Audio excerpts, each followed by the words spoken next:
할렐루야, 축복합니다. 오늘 우리 제목입니다. 오늘 말씀 제목 사울이 철수를 한다는 내용입니다. 사울의 철수. 우리 말씀 봅니다. 사무엘상 23장 27절 말씀. 전령이 사울에게 와서 이르되 급히 오소서 블레 사람들이 땅을 침노하나이다. 자, 오늘 말씀 전체적인 그 스토리는 이렇습니다. 23절로 29절에 대한 내용인데 한번 나중에 집에 가서 이 이야기를 읽어보시면 좋을 것 같고요. 다윗이 사울을 피해서 십당으로 돌아가요. 그 십광야라고도 하고 또 십광야, 수풀이라고 말하는데 그곳을 갔다 오신 분 말이 그래요. 거기에서 말하는 광야는 우리가 생각하는 그런 황량한 사막 같은 곳이 아니라 먹을 곳이 없는 수풀이 우거진 그런 황량한 숲이라고 말을 합니다. 그래서 숨기에는 좋은데 거기에서 뭘 먹을 수는 없는 그런 곳이라고 해요. 그렇기 때문에 다윗이 이곳저곳 숨기 좋았던 것 같아요. 일부러 간 거죠. 좀 나무가 울창한 곳에 숨기 좋은 곳에 있기 위하여. 그래도 인원이 꽤 많잖아요. 600명이나 되니까 그 숨기가 쉽지 않으니까 그렇게 깊은 산속으로 숨은 거예요. 근데 10사람들 다윗 지파, 즉 유다 지파라고 했지요. 그 유다 지파들이 사울에게 먼저 가서 다윗을 바칠 거라고 약속을 해요. 제가 생각을 해봤어요. 왜 그렇게까지 했을까? 나중에 얼마나 그 마음이 아프려고 그런 행동을 했을까라고 했을 때 아무래도 그런 생각을 했을 것 같아요. 다윗과 이 10사람들이 같은 지파다 보니까 이 10사람들이 아무것도 하지 않아도 다윗을 돕지 않아도 같은 지파라는 이유만으로도 압박을 받을 수 있었겠다 싶어요. 그래서 오히려 더 적극적으로 사울에게 가서 다윗을 팔아 넘기겠다고 이렇게까지 해야지 다윗과 우리는 한편이 아니라는 것을 알려줄 수 있는 것이었겠죠. 또 그것을 잘 알았던 사울도 그 10사람들을 이용합니다. 그래서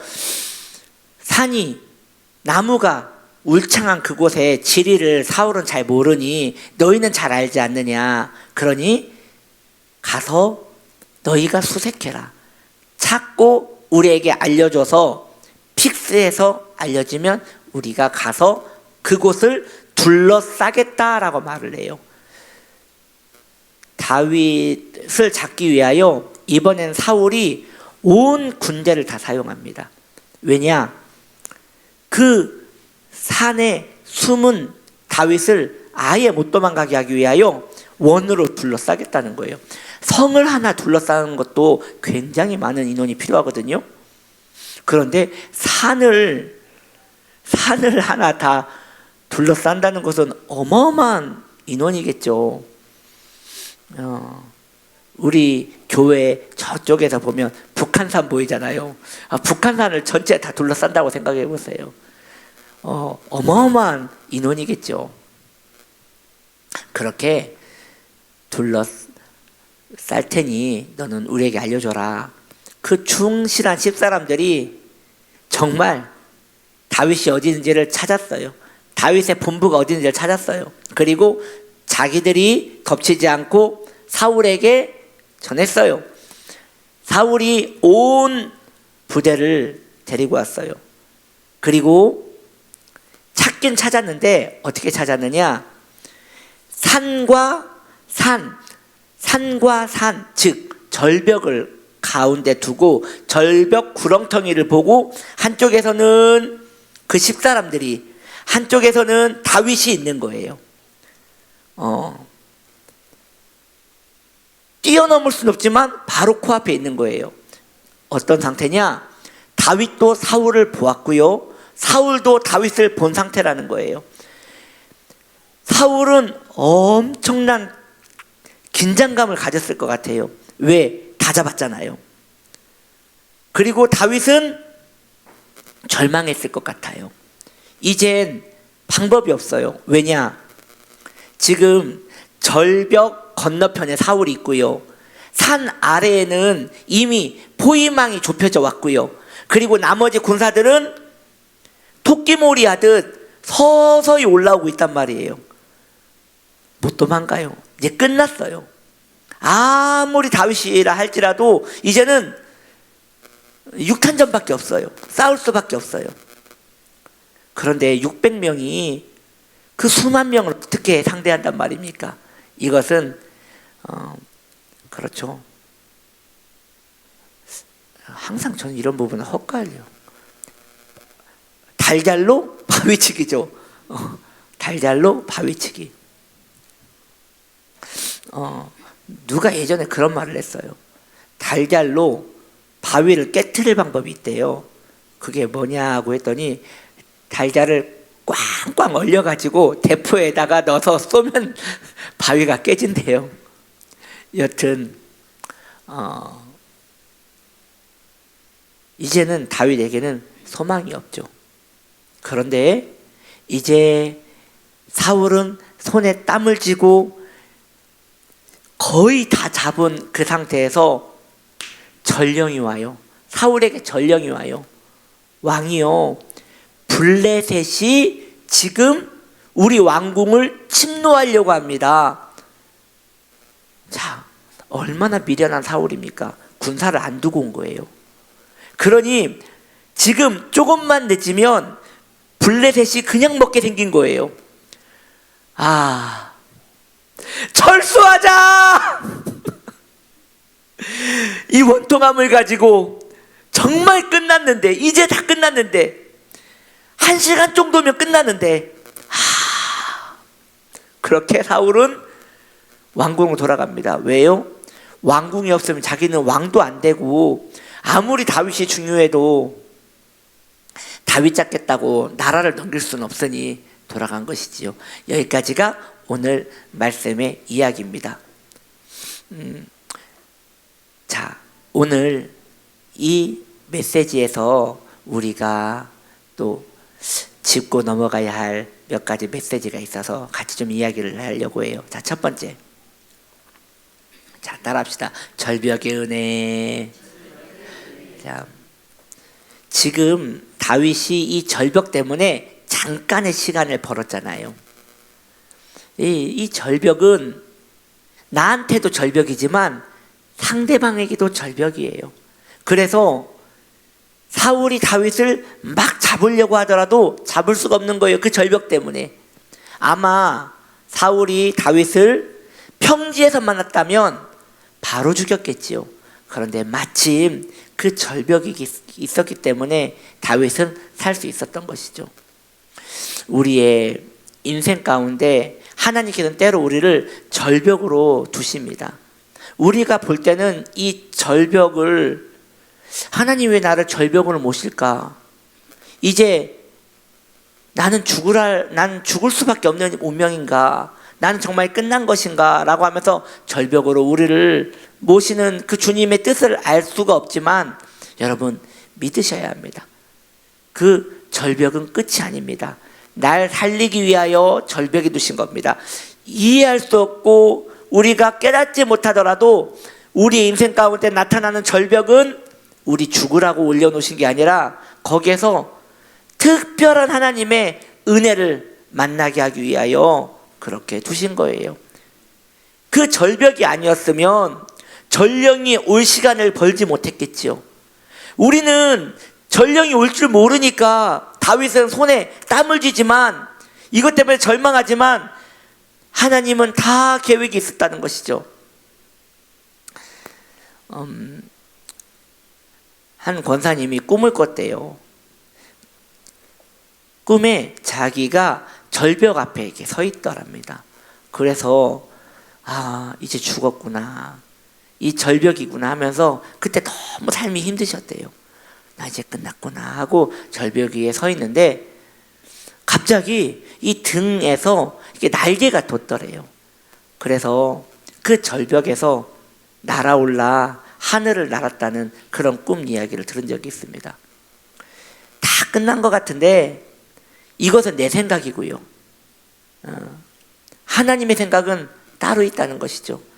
우리가 하나님의 생각을 절대 헤아릴 수는 없지만 우리 하나님은 살리시는 분이십니다. 우리 하나님 죽이시는 분 아닙니다. 우리 하나님은 꼭 살리시는 분입니다. 그래서 막 끝까지 갔을 때, 절벽 가운데 갔을 때 그때 우리는 끝났구나 라고 생각하겠지만 아니요, 거기에도 주님이 날개를 붙여주시든 아니면 그 낭떠러지가 평지가 되게 하시든 아니면 그 낭떠러지 끝에서 도움을 허락하시든 분명한 은혜가 있다는 것을 여러분 믿고 하나님의 자비를 끝까지 기다리시기를 바랍니다. 이 절벽에 거하지 않으면 우리는 미련하고 아둔해서 하나님의 은혜를 깨닫지 못할 때가 있더라는 것이에요. 자, 우리 두 번째 이야기를 좀 볼까요? 응답은 진행형이다. 이게 무슨 이야기냐? 자, 보세요. 한번 여러분 조금만 마음의 여유를 가지고 제 얘기를 들어보세요. 자, 이 이야기를 하기 위하여 좀 옛날 이야기를 좀 할게요. 우리 잘 아는 아브라함이 이삭의 신부감 고르기 위하여 하란으로 그의 종 보낸 이야기 아시죠? 아시죠? 이거 다 설명 안 해도 되죠? 아시죠? 네. 보낼 때 그 종이 그 하란 땅에 가서 그 아브라함의 그 고향에 가서 거기에서 우물가에서 기도를 해요. 뭐라고 기도하느냐? 하나님이 붙여주셨다면 하나님께서 내 주인의 아들 이삭의 배우자를 주님께서 이 시간 주실 줄 믿습니다. 그런데 제가 시험을 하겠습니다. 한 여자가 왔을 때 내가 그 여인한테 물 좀 주시오라고 할 때 그 여인이 낙타한테도 물을 주면 이 사람은 내 주인의 짝입니다 라고 믿겠습니다. 그렇게 표적을 구한 거죠. 그리고 눈을 떴더니 기도하고 눈을 떴더니 여자가 한참 있다 왔어요? 바로 왔어요? 여러분 바로 왔다고 해요. 바로 눈을 떴더니 왔단 말이에요. 자, 여러분 기도 응답 된 거예요? 안 된 거예요? 된 거죠. 자, 응답 됐어요. 잘 들어봐요. 응답 됐어요. 자, 그러면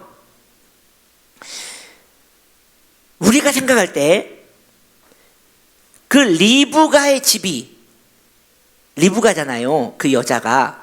그 리브가의 집이 우물 바로 옆은 아니었을 거 아니에요. 그렇죠. 집에서 우물까지 걸어온 시간이 있을 거 아니에요. 그러면 방금 기도했잖아요. 방금 기도했잖아요. 그리고 응답 받았어요. 그러면 앞에 나타난 것은 그 종의 기도로 응답 받았다고 쳐요. 그러면 그 집에서 우물가까지 온 것은 누구 기도 제목으로 온 거예요? 지금 이해되세요?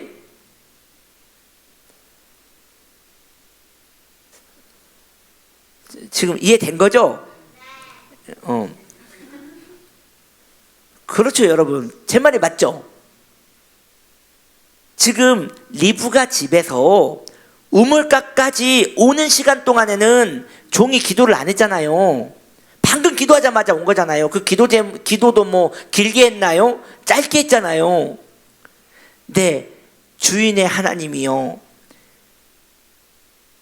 여인이 왔을 때 그 일을 하면 짝인 줄 알겠습니다 했단 말이에요. 그 10초도 안 되는 그 기도를 했는데 그 전에 걸어왔던 20분이 됐던 15분이 됐던 그 기간 동안에는 무슨 기도 제목으로 왔냐는 거예요. 자, 같은 내용이에요. 다윗이 하나님 나를 구원해 주시옵소서라고 간절히 기도했겠죠. 사울이 온다는 소리 들었으니까. 그리고 밑에 수색대가 막 올라온다고 하니까 얼마나 애가 탔겠어요. 자, 그때 전령이 왔어요. 그러면 성에서 전령이 뛰어오는 시간, 여러분 그 기브온에서 거기까지는 굉장히 멉니다. 거기까지 뛰어오는 시간, 그리고 그 블레셋이 나타난 걸 보고 왔을 거 아니에요. 그러면 블레셋이 쳐들어올 때 블레셋 땅에서 기브온까지 오는 동안 그 긴 시간, 이거 누구 제목으로 왔냐는 거예요. 이해되세요? 이 두 가지가 이제 같은 개념인 거예요. 즉 다윗이 기도하기 전부터 그 일은 되었더라는 것이죠. 저는 좀 중요한 걸 좀 얘기를 할게요. 따라합시다. 일어날 일은 일어난다. 예, 여러분 이건요, 기도를 안 해도 일어날 일이었고 기도를 해도 일어날 일이었던 거예요. 전령은 다윗이 기도를 해도 왔고 기도를 안 해도 왔을 거예요. 왜? 기도하기 전에 이미 블레셋은 출발했으니까. 그러면 블레셋이 그것을 그날 아침에 출발했을까요? 아니겠죠. 전쟁을 하려고 하면 몇 달 전부터 식량을 모으고 뭘 하고 했을 거 아니에요. 그래서 그날을 기일을 정해가지고 출발한 거란 말이에요. 즉 그러면 이 모든 게 다윗의 기도 제목 때문에 이루어졌겠냐는 거예요. 아니죠. 아무 기도 없이 일어날 일은 일어났더라는 것이죠. 그러면 우린 이렇게 생각할 수 있죠. 기도 안 해도 되겠네요. 기도 안 해도 일어나니까. 그렇게 접근하면 안 되고 왜 기도를 해야 하는지에 대해서 알아야 하는 것이죠. 기도는 왜 해야 하느냐? 성도가 기도하는 이유는 우연을 섭리로 만들기 위하여 기도합니다. 우연을 섭리로 만들기 위하여 기도하는 것이에요. 기도하지 않은 자는 다 우연 같아요. 그래서 믿음이 생겨날 시간이 없어요. 그러나 기도한 자는 이 모든 사건 가운데 하나님이 개입하셨다는 게 너무도 믿어지는 거예요. 왜? 기도했으니까. 그래서 내 삶에 일어났던 그 모든 일들은 하나님이 나를 위하여 계획했다는 걸 알게 되는 것이죠. 그래서 응답은 진행형이다. 지금도 우리는 기도합니다.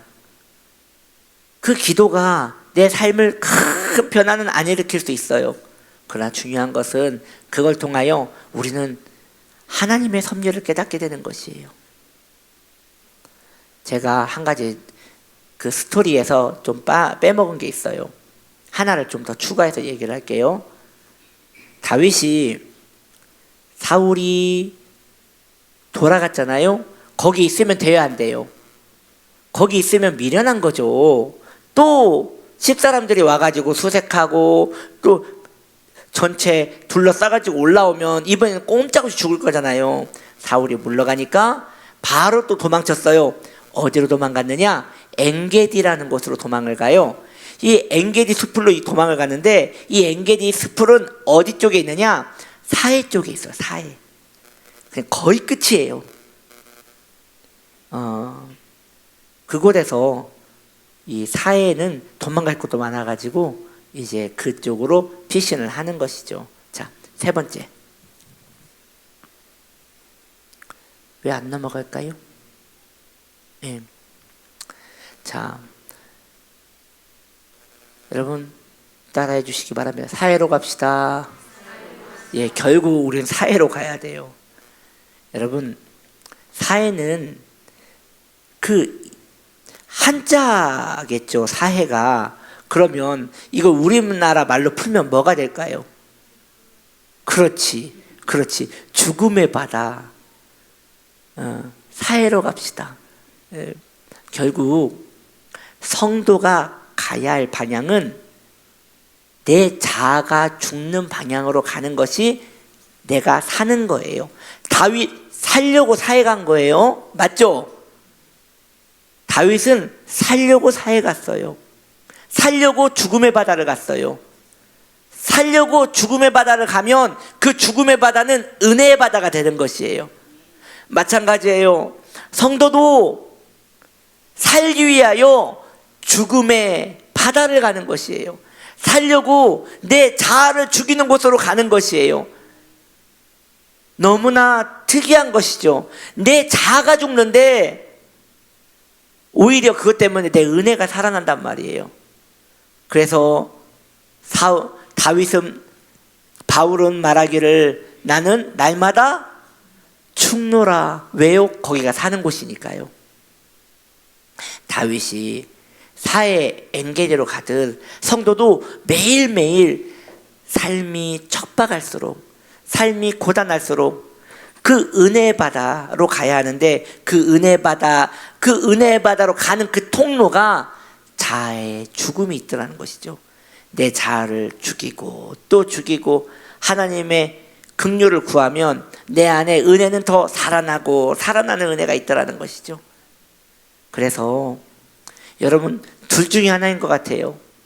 고난을 만나면 자아가 죽고요, 자아가 죽으면 은혜가 살고요, 은혜가 살면 고난을 이기고요. 그렇게 순환되는 것 같아요. 그리고 우린 그 고난 가운데 기도하게 되겠죠. 그리고 그 기도 가운데 이 모든 게 우연 아니고 섭리구나, 하나님이 나를 인도하고 계시는구나 라고 깨달아지겠죠. 그렇게 은혜 가운데 우리는 살아가는 것입니다. 오늘 말씀 정리합시다. 자 1번 한번 다시 보여주겠어요?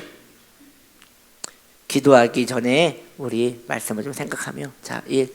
절벽의 은혜. 두 번째, 응답은 진행형이다. 세 번째, 사해로 갑시다. 이러한 제목을 가지고 우리가 또 기도했으면 좋겠습니다. 기도합니다. 하나님, 감사드립니다. 우리가 절벽의 은혜 앞에 있습니다. 또 진행형입니다. 응답은 진행형입니다. 그리고 사해로 가야 합니다. 이러한 제목으로 우리가 또 간구를 할 때에 내 하나님, 다윗의 하나님이 아닌 내 하나님 만날 수 있도록 주님 도와주시옵소서. 예수님의 이름으로 기도드립니다. 아멘.